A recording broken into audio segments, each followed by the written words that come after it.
नमस्कार मित्रों, आज के इस वीडियो में एक बार फिर से आप सभी का बहुत बहुत हार्दिक स्वागत है। हम आशा करते हैं कि आप सभी स्वस्थ होंगे, मस्त होंगे और पूरी तरह से अपनी तैयारी में व्यस्त होंगे। तो मित्रों, आज के इस वीडियो में हम हिंदी साहित्य के अंतर्गत कुछ महत्वपूर्ण और संभावित प्रश्नों को व्याख्यात्मक तरीके से हल करेंगे और उसके साथ इन्हें ट्रिक की सहायता से याद करने का भी प्रयास करेंगे।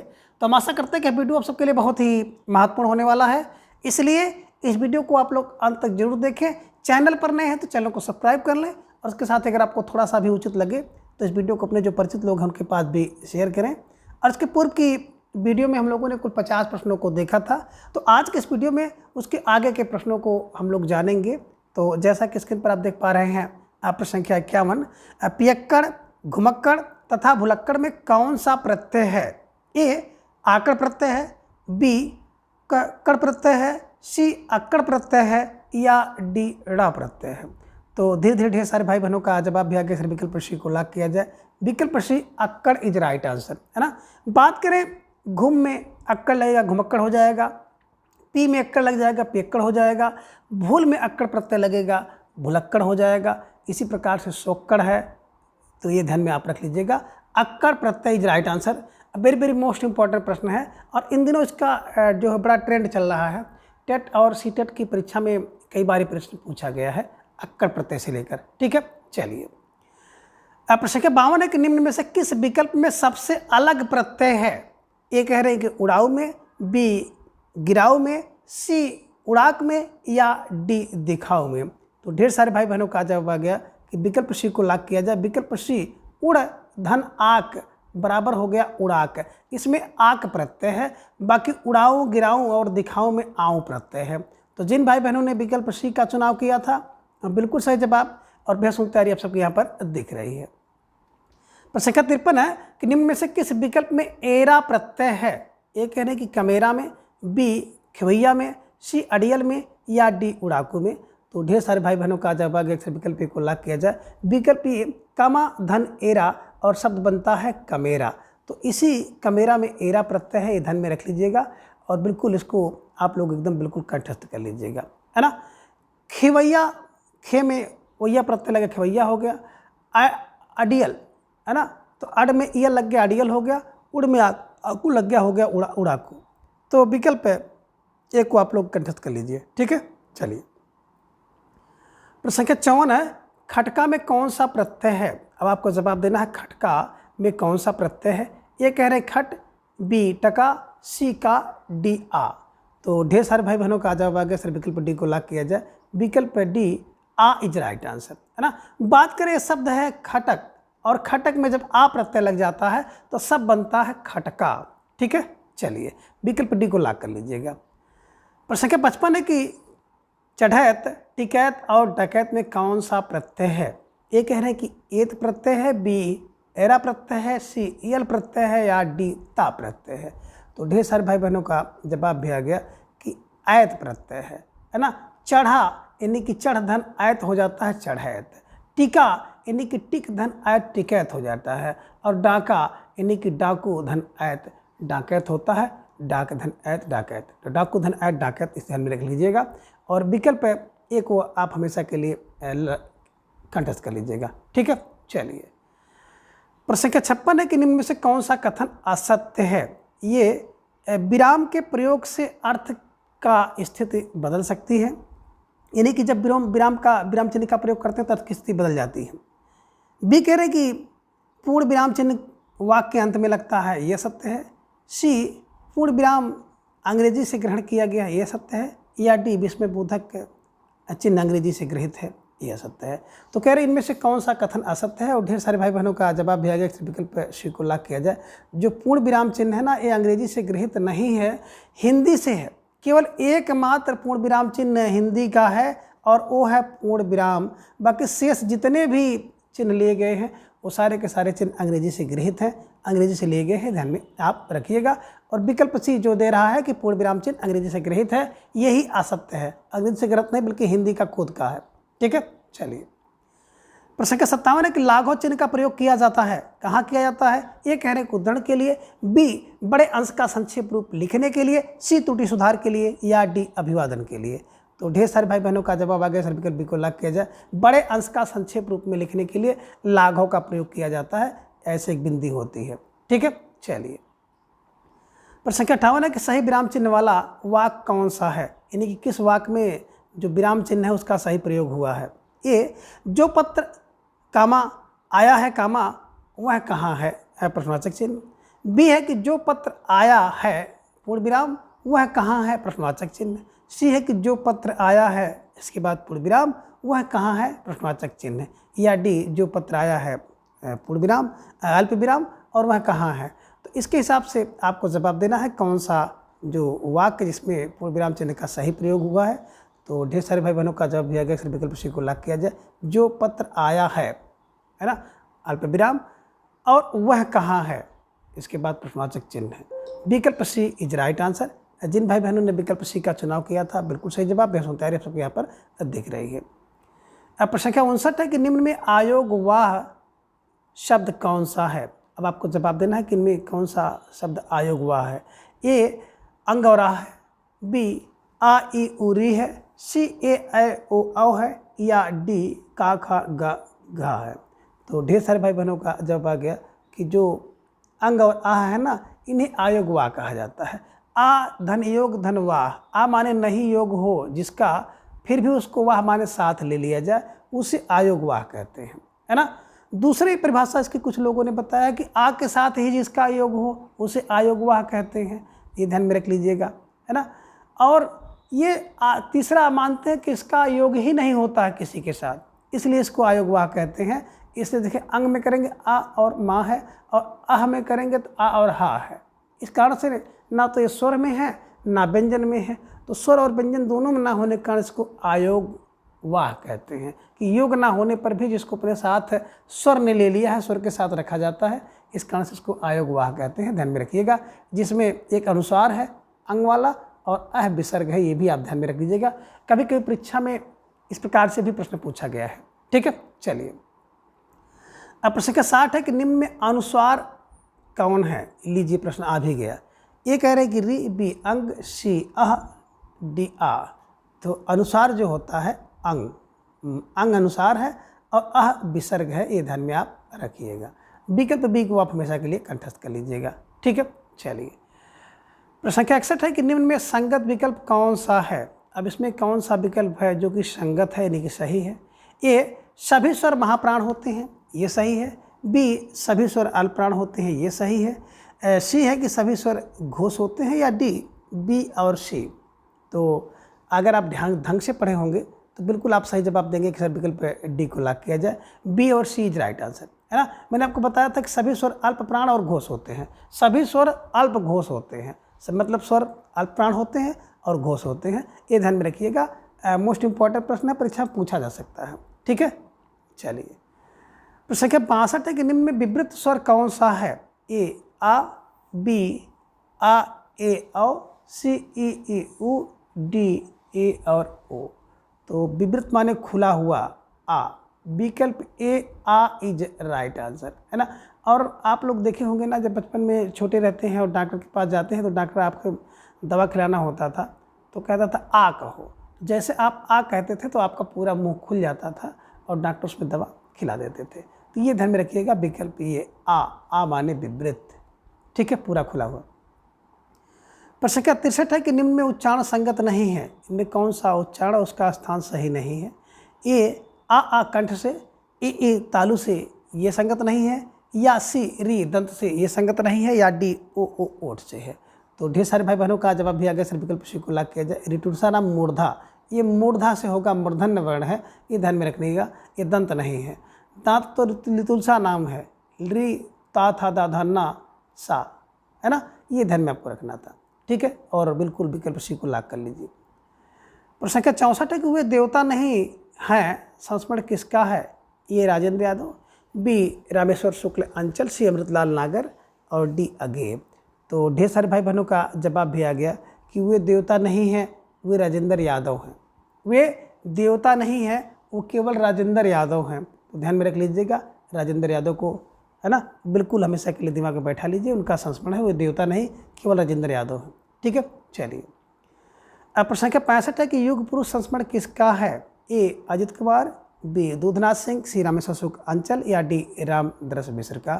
तो ढेर सारे भाई बहनों का जवाब भी आ गया कि युग पुरुष हमारे अंचल में रहते हैं, है ना। तो ये ध्यान में रखिएगा, अंचल कहते ही आपके दिमाग में बैठ जाना चाहिए कि रामेश्वर शुक्ल अंचल, है ना। आप ऐसे ढेर सारे भाई बहन इस ट्रिक को बता रहे थे कि युग पुरुष हमारे अंचल में रहते हैं।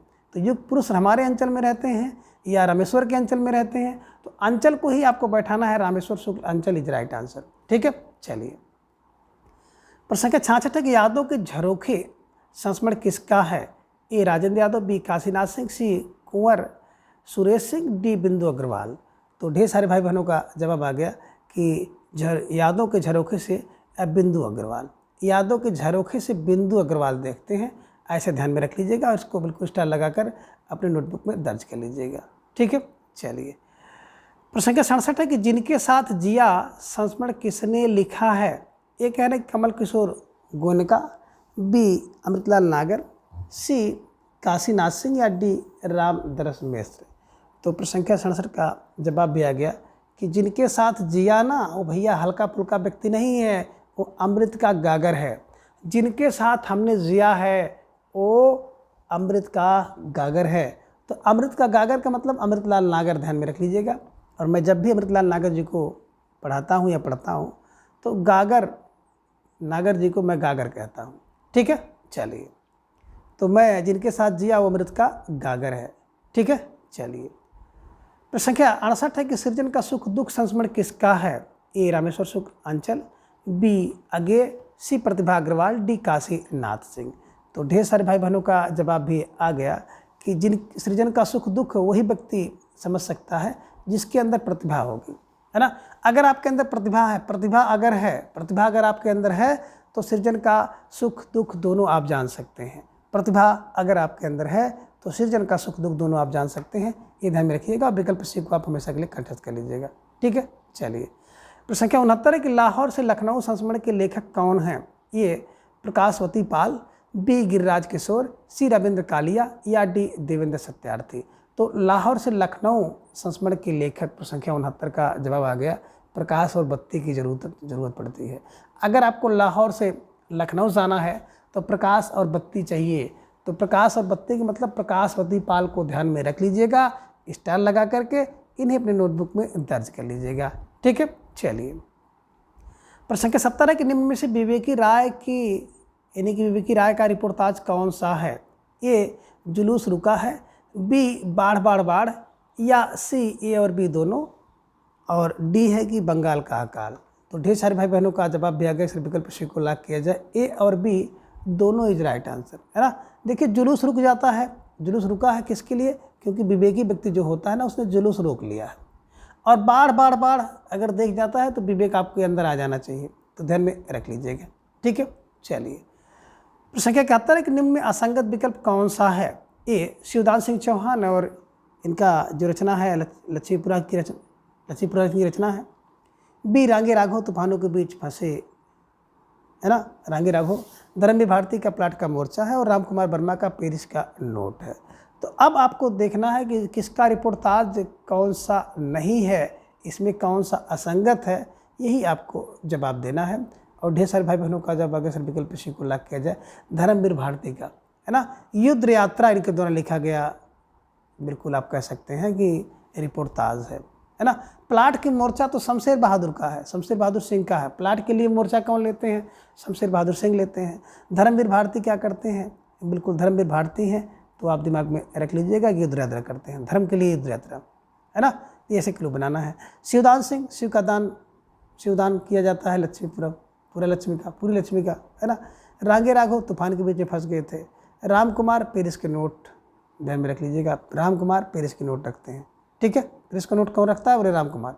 ठीक है, चलिए संख्या 72 है कि निम्न रचनाकार को सही क्रम में मिलान करिए। तो सामने देख रहे हैं ये के सामने है फणेश्वरनाथ रेणु, यानी बंगाल का अकाल, सामने फणेश्वरनाथ रेणु। क्षण बोले कण मुस्काए निर्मल वर्मा, नेपाली क्रांति की कथा कन्हैयालाल मिश्र, और प्राग एक स्वप्न प्रकाश चंद्रगुप्त का है। तो इसके हिसाब से आपको मिलाना है। और बात करें बंगाल का अकाल, तो सब लोग जान रहे हैं कि प्रकाश चंद्रगुप्त, जब बंगाल में अकाल आता है तो प्रकाश गुप्त हो जाता है, बिल्कुल 1 का 4। क्षण बोले कण मुस्काए जब कन्हैया लाल आए, तो बी का तीसरा कन्हैया लाल मिश्र है। बात करें हम लोग नेपाली क्रांति की कथा, तो नेपाली क्रांति की जो कथा होती है ना, वो ऐसे वैसे नहीं होती है। आपने देखा 4 A का 4 B का 3। अब नेपाली क्रांति की जो कथा होगी वो कैसी होगी, बिल्कुल रेणु, है ना। नेपाली क्रांति की कथा रेणु। और प्राग एक स्वप्न निर्मल होता है। प्राग में अगर एक सपना देखेंगे तो निर्मल हो जाएगा। 4, 3, 1, 2 इज राइट आंसर। जिन भाई बहनों ने विकल्प बी का चुनाव किया था, बिल्कुल सही जवाब। बेसुध तैयारी आप सबके यहाँ पर दिख रही है ना। अब देखिए, बंगाल में काल आता है तो प्रकाश गुप्त हो जाता है, प्रकाश चंद्र गुप्त का है। क्षण बोले कण कण मुस्काए जब कन्हैया लाल आए, कन्हैया लाल मिश्र का है। नेपाली क्रांति की कथा रेणु, नेपाली क्रांति की कथा रेणु, रेणु, है ना। और प्राग एक स्वप्न निर्मल, ठीक है। चलिए, प्रश्न संख्या 73 कि प्रकाश चंद्र गुप्त का रिपोर्टाज कौन सा है। ए स्वराज्य भवन है, बी अल्मोड़े का बाजार है, सी बंगाल का अकाल है, या डी उपयुक्त सभी है। तो ढेर सारे भाई बहनों का जवाब भी आ गया। अक्सर विकल्प डी को लॉक किया जाए। उपयुक्त तो सभी यानी कि सरकारी जवाब इज राइट आंसर, है ना। स्वराज्य भवन प्रकाश चंद्र गुप्त का है, अल्मोड़े का बाजार प्रकाश चंद्र गुप्त का है, और बंगाल का अकाल आता है तो प्रकाश गुप्त हो जाता है, प्रकाश चंद्र गुप्त का है, ठीक है। चलिए, प्रश्न संख्या 74 है कि निम्न में सती कुमार का रिपोर्टाज कौन सा है। ये कह रहे कि युवराज की यात्रा, बी है क्या हमने कोई षड्यंत्र रचा था, सी क्रांति करते हुए आदमी को देखना, या डी युद्ध यात्रा। तो प्रश्न संख्या 74 का जवाब भी आ गया कि क्या हमने कोई षड्यंत्र रचा था सती के लिए, सती होने के लिए क्या हमने कोई षड्यंत्र रचा था।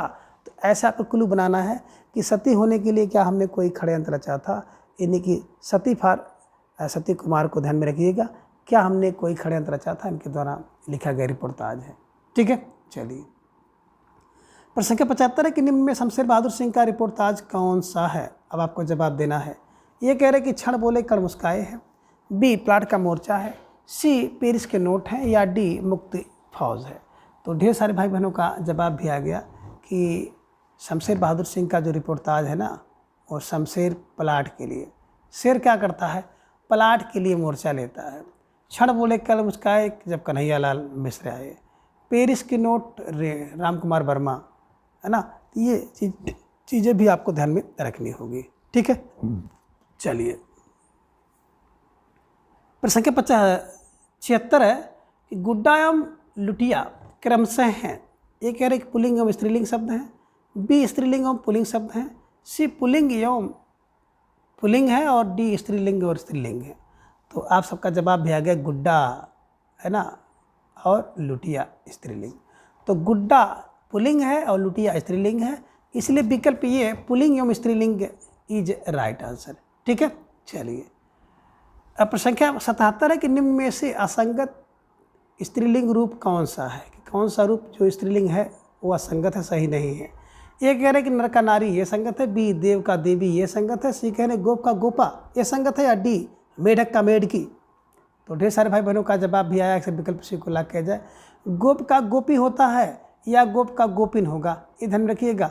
गोप का जो स्त्रीलिंग रूप कभी भी गोपा नहीं होता है, यही असंगत था। तो जिन भाई बहनों ने विकल्प सी का चुनाव किया था, बिल्कुल सही जवाब। अब बेहद सुंदर तैयारी आप सबके यहाँ पर दिख रही है, निश्चित रूप से आप सब बधाई के पात्र हैं। प्रश्न संख्या 78 है कि निम्न में माँ का पुल्लिंग शब्द होगा। अब माँ का पुल्लिंग क्या होगा। ये कह रहे कि माता, बी औरत, सी बाप, डी मर्द। तो भैया माँ का क्या होगा, आपको जवाब देना है प्रश्न संख्या 78 का। और विकल्प सी माँ का बाप होता है, और बाप का स्त्रीलिंग माँ होता है, ध्यान में आप रख लीजिएगा, ठीक है। चलिए, प्रश्न संख्या 79 है कि दामाद का स्त्रीलिंग रूप क्या होगा। ये कह रहे कि जमाता है, बी दमादी है, सी बेटा है, या डी बेटी है। तो ढेर सारे भाई बहने का जवाब आगे सर विकल्प डी को लॉक किया जाए। दामाद का बेटी होता है, ये ध्यान में आप रख लीजिएगा, ठीक है। चलिए, प्रश्न संख्या 80 के निम्न में से किस शब्द का स्त्रीलिंग रूप अशुद्ध है। वर का वधू यह शुद्ध है, बेटा का माँ यह शुद्ध है, पुत्र का कन्या है ये स्त्रीलिंग रूप अशुद्ध है, मर्द का औरत स्त्रीलिंग रूप है, यह संगत है। तो आपको जवाब देना है कि कौन सा इसमें अशुद्ध है। और धीरे धीरे ढेर सारे भाई बहनों का जवाब भी आ गया कि सर विकल्प बी को लॉक किया जाए, है ना। जो बेटा है ना, तो बेटा का स्त्रीलिंग होता है बेटी और बेटी का पुल्लिंग होता है बेटा। तो विकल्प बी इज राइट आंसर। जिन भाई बहनों ने विकल्प बी का चुनाव किया था बिल्कुल सही जवाब। भैंसुर की तैयारी आप सबके यहाँ पर दिख रही है। अब संख्या 81 है कि निम्न में से एक विकल्प असंगत है, चयन कीजिए। ये कह रहे हैं कि संस्कृत के वे शब्द जो क्यों कहते हैं बिना परिवर्तन के हिंदी में आए उन्हें तत्सम कहते हैं, यह संगत है।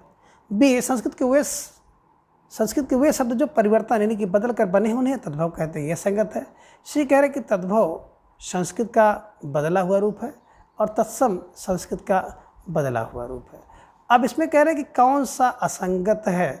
तो देखिए बात करते हैं ना, तो जो तद्भव है ये तद्भव संस्कृत का बदला हुआ रूप है और तत्सम संस्कृत का बदला हुआ रूप नहीं है, है ना। तो यही है कि तत्सम जो है संस्कृत का बदला हुआ रूप नहीं है, ये ध्यान में रखिएगा, नहीं है बल्कि संस्कृत का शब्द ही होता है। तो प्रश्न संख्या 81 का जिन भाई बहनों ने विकल्प डी का चुनाव किया था बिल्कुल सही जवाब। भैंसुर की तैयारी आप सबके यहाँ पर देख रही है। संस्कृत के वे शब्द जो देव के त्यों ले लिए जाते हैं उसे तत्सम कहते हैं। संस्कृत के शब्द जो परिवर्तन या विकार द्वारा तो तद्भव होते हैं, तो तद्भव संस्कृत का बदला हुआ रूप है और तत्सम संस्कृत का बदला हुआ रूप नहीं है। ठीक है, विकल्प डी इज राइट आंसर। प्रश्न संख्या 82 है कि निम्न में से कौन सा शब्द तद्भव नहीं है। ये कह रहे कि 18, बी 88, सी अटारी या डी यकल। तो आप कह रहे कौन तद्भव नहीं है। बात करें 18 की तो 18 से होता अष्टादश, 88 का होता अष्टा इति, अटारी का होता अट्टालिका, यकल का होता है, बिल्कुल ध्यान रख लीजिएगा, यकल शब्द जो है आपका ना ये तत्सम शब्द है ना, तत्सम शब्द है और इसका तद्भव रूप होता है अकेला। तो विकल्प डी को आप लोग ध्यान से रख लीजिएगा। ठीक है, चलिए। प्रश्न संख्या 83 है कि अछवाट किस शब्द का तत्सम रूप है। ये कह रहे कि अखरोट का, बी अखाड़ा का, सी आषाढ़ का, डी बरबत का। तो ढेर सारे भाई बहनों का जब आ गया कि अछवाट की बात करते हैं ना, तो अछवाट का मतलब होता है विकल्प बी अखाड़ा इज राइट आंसर। ठीक है, चलिए। प्रश्न संख्या 84 है कि अमोल का तत्सम रूप है। ये कह रहे हैं कि अनमोल, बी अमूल्य, सी बिनमोल, डी बहुमूल्य। तो अमोल का जो शुद्ध रूप बनेगा अमूल्य बनेगा। कहते बहुत अमोल है, तो बहुत अमोल का मतलब बहुत अमूल्य है, ये ध्यान में आपको रखना होगा। ठीक है, चलिए। प्रश्न संख्या 85 है कि निम्न में से कौन सा एक विकल्प सही नहीं है। अब इनमें कौन सा विकल्प है जो कि सही नहीं है। ए अढ़ाई, सामने अर्धपूरक, अंडी रंडी, अंगुली अंगुली, अंगूठा का अंगुष्ठ होता है। तो आपको जवाब देना कौन सा विकल्प सही नहीं है, यानी कि उसका जो तत्सम रूप है वो गलत है। तो बिल्कुल विकल्प ए में देखेंगे अढ़ाई। अढ़ाई का अर्धपूरक की बात करते थे तो अधूरा का है ना। अढ़ाई का जो तत्सम रूप होता है वो बिल्कुल आप ध्यान में रख लीजिएगा, है ना, कि विकल्प यहाँ पे देखेंगे अर्ध तृतीय होना था। अर्ध तृतीय, आधा कम है, तृतीय माने 3 में, उसे अढ़ाई कहते हैं। अर्धपूरक तो अधूरा का तत्सम रूप है, ध्यान में रखिएगा। अंडी का रंडी, अंगुली का अंगुली, अंगूठा का अंगुष्ठ होता है, बिल्कुल सही है। प्रश्न संख्या 86 है कि पहाड़ के ऊपर की समतल भूमि को क्या कहते हैं। ये उपत्यका, बी उपकृत, सी उक्षिप्त, डी आदित्यका। तो ढेर सारे भाई बहनों का जवाब आ गया कि आदि माने होता है श्रेष्ठ या ऊपर, तका अधित्यका, यानी कि पहाड़ के ऊपर की जो समतल भूमि होती है उसे अधित्यका कहते हैं। और इसका विलोम शब्द होता है उपत्यका, यानी कि पहाड़ के नीचे की जो समतल भूमि होती है उसे उपत्यका कहते हैं। उपकृत माने जिस पर उपकार किया गया हो और उक्षिप्त माने ऊपर की ओर फेंका हुआ। तो विकल्प डी को आप लोगों को बिल्कुल सही करना है। ठीक है, चलिए। प्रश्न संख्या 87 है जो बहुत कठिनाई से समझ में आता है। ये कह रहे हैं कि दुर्बोध, बी दुर्भगा, सी दुर्भिक्ष या डी दुर्निवार। तो प्रश्न संख्या 87 का जवाब भी बहुत तेज़ी के साथ आएगा। जो बहुत कठिनाई से है ना समझ में आया उसे कहते हैं दुर्बोध। दुर माने कठिनाई से, बोध माने बोध हो या समझ में जो आए, उसे कहते हैं दुर्बोध। ठीक है ना। चलिए, प्रश्न संख्या 88 है कि असंगत विकल्प कौन सा है। अब आपको जवाब देना है। ये कह रहे हैं कि जिसको लांघना या पार करना कठिन हो उसे दुर्लभ कहते हैं, ये संगत है। बी, जिसको कठिनाई से वहन किया जा सके उसे कहते हैं दुर्वह। सी है कि जिसमें खराब आदत उसे दुर्व्यसनी कहते हैं। या डी, जो काम कठिन हो उसे सुलभ कहते हैं। तो कह रहे कौन इसमें असंगत है, यानी कौन सही नहीं है, उसी का जवाब आपको देना है। और ढेर सारे भाई बहनों का जवाब भी आ गया। सिर्फ विकल्प डी को लॉक किया जाए। जो काम करना कठिन हो उसे दुष्कर कहते हैं, उसे दुष्कर कहते हैं, ध्यान में रखिएगा। उसे सुलभ नहीं कहते। सुलभ माने जो काम करना आसान हो। ठीक है। चलिए, प्रश्न संख्या 79 है कि सदा प्रसन्न रहने वाला या कला प्रेमी नायक है। ये कह रहे कि धीरोदत्त, बी धीरोधत्त, सी है धीर ललित या डी धीवर। तो ढेर सारे भाई बहनों का जवाब भी आ गया कि सदा प्रसन्न रहने वाला कला प्रेमी धीर ललित होता है। धीरोदत्त की बात अगर आप करेंगे तो धीरोदत्त नायक कौन होगा, है ना, इसको भी आपको ध्यान में रखना होगा। तो धीरोदत्त जो होता है श्रेष्ठ गुणों वाला होता है। धीरोदत्त होगा जो बहुत चंचल होगा, धीर है और उद्दत भी है। और धीर ललित यही है जो सदैव प्रसन्न रहने वाला होता है, कला प्रेमी होता है। ठीक है। चलिए, प्रश्न संख्या 90 कि जो मांस से रहित हो उसके लिए एक शब्द क्या होगा। ये कह रहे हैं कि आमिष होगा, बी निरामिष होगा, सी निराहार होगा, डी मांसाहार होगा। तो जो मांस से रहित हो क्या होगा, निरामिष। निरामिष यानी कि निरामिष इज राइट आंसर। ठीक है। प्रश्न संख्या 91 है कि आधुनिक काल के नामकरण के विषय में असंगत कथन है। ये वर्तमान काल मिश्र बंधु ने कहा है, यह संगत है। बी, आधुनिक काल या गद्य काल रामचंद्र शुक्ल ने कहा, यह संगत है। सी, आधुनिक काल आचार्य हजारी प्रसाद द्विवेदी जी ने और आधुनिक काल डॉक्टर राम कुमार वर्मा जी ने कहा, यह संगत है। या डी, साहित्य काल रामनाथ सुमन जी ने कहा, यह संगत है। तो प्रश्न संख्या 91 का जवाब भी आ गया कि जो साहित्य काल है ना, रामनाथ सुमन जी ने नहीं कहा है बल्कि पृथ्वीनाथ कुलश्रेष्ठ ने कहा है, यही असंगत है, विकल्प डी। ठीक है।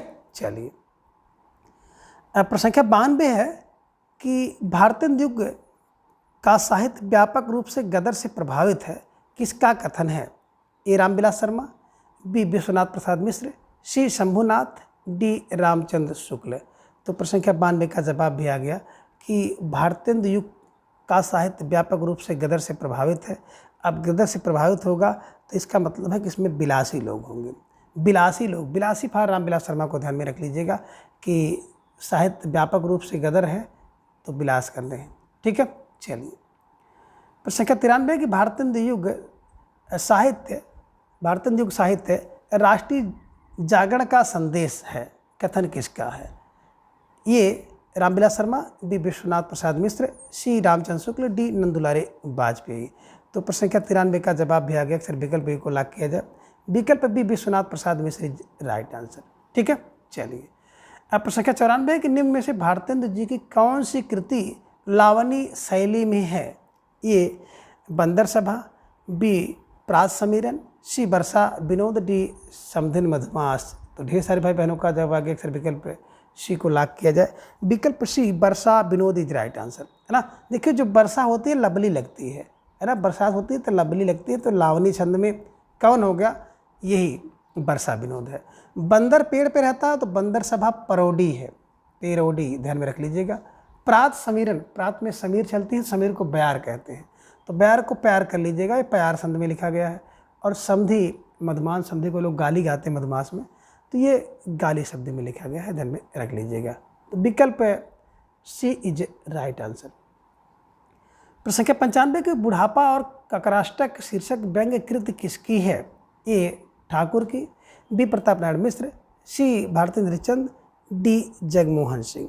तो प्रश्न संख्या 95 का जवाब भी आ गया कि बुढ़ापा और ककराष्टक प्रताप, है ना, बुढ़ापा में प्रताप खत्म हो जाता है और ककराष्टक में भी प्रताप खत्म हो जाता है। तो प्रताप नारायण मिश्र को ध्यान में रख लीजिएगा। ठीक है। चलिए, प्रश्न संख्या 96 है कि निम्न में किस कवि ने गांव गांव घर घर रात भर घरों के पिछवाड़े में बैठकर सोहर और विवाह के गीतों को चुन चुन करके कविता कौंदी में संकलित किया है। ए मधुसूदन गुप्त, बी हरिऔध, सी रामनेत्र त्रिपाठी, डी राय देवी पूर्ण सिंह। तो ढेर सारे भाई बहनों का जवाब आ गया। विकल्प सी को लॉक किया जाए। विकल्प सी रामनेत्र त्रिपाठी इज राइट आंसर। देखिए जो नरेश टाइप का व्यक्ति होगा ना, उसे अगर गीत लिखना होगा तो पछवाड़े में छिप छिप करके गीत लिखेगा। ठीक है, चलिए। प्रश्न संख्या 97 की कालिदास कृत मेघदूत का धराधर धावन शीर्षक किस कवि ने पद्यबद्ध अनुवाद किया है? ये कह रहे हैं कि नाथूराम शर्मा शंकर ने, बी राय देवी पूर्ण सिंह ने, सी रामनेत्र त्रिपाठी, डी मधुसूदन गुप्त। तो ढेर सारे भाई बहनों का जवाब भी आ गया कि सर विकल्प बी को लॉक किया जाए, राय देवी पूर्ण इज राइट आंसर, है ना। मेघदूत का धराधर धावन से शीर्षक से राय देवी पूर्ण ने लिखा है, ध्यान में रखिएगा। ठीक है, चलिए। प्रश्न संख्या 98 कि देशभक्त वीरों मरने से नेक नहीं डरना होगा, प्राणों का बलिदान देश की बेदी पर करना होगा, पंक्ति किसकी है? ए नाथूराम शर्मा शंकर की, बी राय देवी प्रसाद पूर्ण की, सी रामनेत्र त्रिपाठी की, डी मधुसूदन गुप्त की। तो प्रश्न संख्या 98 का जवाब भी आ गया कि विकल्प ए को लॉक किया जाए, Nathuram Sharma Shankar is right answer. ठीक है, देशभक्त नेक काम होता है नाथ से, नेक काम नाथ से होता है। ठीक है, चलिए। प्रश्न संख्या 99 कि द्विवेदी जी के पत्र पाठक जी के नाम के संकलन करता है? ए श्रीधर पाठक, बी पदमधर पाठक, सी बाल मुकुंद गुप्त या डी बालकृष्ण भट्ट। तो धीरे धीरे ढेर सारे भाई बहनों का जवाब भी आ गया कि सर विकल्प बी को लॉक किया जाए, पदमधर पाठक इज राइट आंसर, है ना। द्विवेदी के पत्र पाठक जी के नाम, तो पाठक जी के नाम होगा तो पाठक जी क्या करेंगे, उसको धरेंगे। तो धरेंगे मतलब पदमधर पाठक को ध्यान में रख लीजिएगा। ठीक है, चलिए। प्रश्न संख्या 100 है कि मधुसूदन गुप्त के गुरु कौन हैं? ए महावीर प्रसाद द्विवेदी, बी श्रीधर पाठक, सी हजारी प्रसाद द्विवेदी या डी भारतेंदु हरिश्चंद्र। तो धीरे धीरे ढेर सारे भाई बहनों का जवाब आ गया कि जो मैं फॉर मैथिली हैं और मैथिली शरण के जो गुप्त के जो गुरु होंगे वो हल्के फुल्के व्यक्ति नहीं होंगे, तो जो महान होंगे और वीर होंगे वही मैथिली शरण गुप्त जी के गुरु होंगे। तो महावीर प्रसाद द्विवेदी जी को ध्यान में रख लीजिएगा।